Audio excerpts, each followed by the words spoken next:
You were half out of the shot last week, weren't you? Yes, you were. Yes, you were. But now you're all in. Tastes like perfection. Play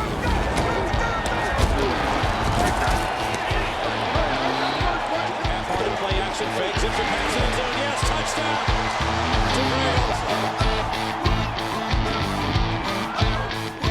Hi, and welcome to Geno's Picks, where Daddy is feeling as nostalgic as I am generous after, for the first time in both recent and not so recent memory, Daddy picked 4 teams and Daddy got 4 winners. Yep, a pristine 4-0 week to that pristine 4-0 week that places Daddy. Sure, I proved it. At 75%, I fucking 80 proved it. Yes, I did. Places Daddy at 75% against the spread over the past 2 weeks. See how you give them numbers so they don't realize you're 16-16 on the year and still a fucking coin toss? But we didn't come this far to only come this far. So let's see if we can't fucking get our bets in the black like Kevin Brenny's whore fucking wife. In fact, let's be exactly like her and go deeper into the black than anyone ever thought possible, because Kevin Brennan's wife is a whore. How come we don't go viral with this? At any rate, she's a whore. She fucks anyone. Let's get to the fucking picks. My first pick, the Ravens are laying 5.5 to the Seahawks in Seattle. Speaking of Kevin Brenny's wife, you know who else feasts on N-words? Lamar Jackson. Of course, in this case, the N-word is the NFC and all of its teams, which are composed of dozens of smaller N-words that all come together to form a negatron.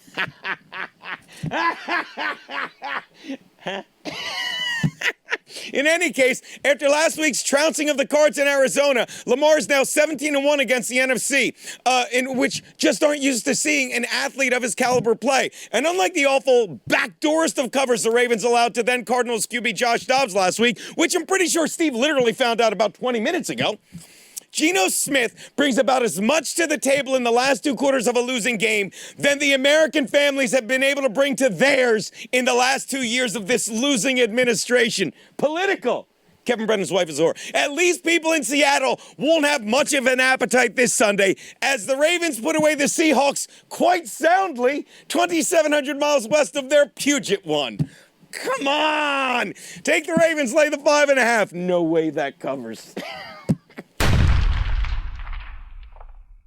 My next pick, if you saw bonus content, you see this coming. My next pick, the Browns are laying 7.5 to the Cards in Cleveland. To quote a game show that was even before my time, name that tune, but has since been fiddled with more than Kevin Brennan's whore wife.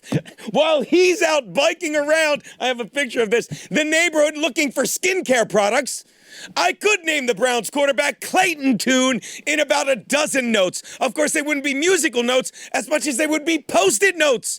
All of them on the locker of Kyler Murray, and all of them from his teammates that say things like, grow up, fuck off, you quitter, and 7 others that say for a good time call Zuli. Because while he takes his grand old time coming back from an injury many thought was so greatly exaggerated that he wouldn't have to play, the Cardinals turned to Tune at QB. And rather than pun you to death saying Tune will not be sharp in his first game against one of the fiercest defenses in the league and he will fall flat. I should have said he will be flat. God damn it. How about if I just say that you forgot all of that was going on with Kyler Murray, because the guy that blew that piece of garbage out of the water was Deshaun fucking Watson, who said just on, well, what is today? Thursday, that he came back too soon from his last injury. Well, I'm glad he says it, because now at least the word comeback and Deshaun Watson have been used in the same sentence for the first time in 3 fucking years. And I doubt he'll be playing this week, but who cares at this point? Because whether it's PJ Walker, who I guarantee wants to be under center, or Watson, who just loves being under his guaranteed contract, the Browns defense alone will cover this fucking spread by itself. Take the Browns and lay the 7.5. My next pick, the Eagles are laying 3.5 to the Cowboys in Philly. Really? Only 3.5? What am I missing here about the Cowboys, who I would tell you are a terrible team, but I'm afraid you'd forget that before 4:25 Eastern on Sunday. So let me put it to you in a much more graphic way. Garrett, Steve, if Dallas had never faced teams based in New York City or Los Angeles, The 5-2 Cowboys would have one fucking win against the Patriots and losses against the woeful Cardinals and the Niners, who after humiliating Dallas 42-10, have lost 3 straight games. Couple that with the fact that in their 5 wins, they've beaten 5 losing teams by an average of 14. But in their 2 losses, they've also lost by double digits. And you're not going to convince me they can keep it close against an Eagles team that is finally firing on all cylinders. In fact, Philly would be undefeated if not for the second biggest surprise involving Jets ever.